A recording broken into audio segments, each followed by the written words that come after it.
3, 2, 1.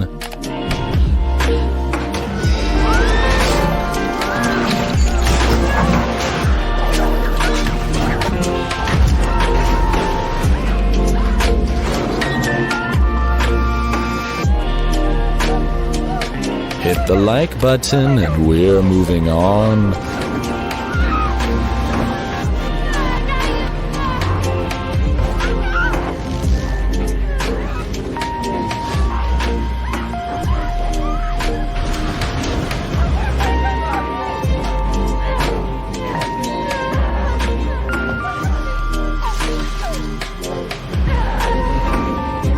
You can use this video as a dynamic wallpaper for your smartphone, just like this video.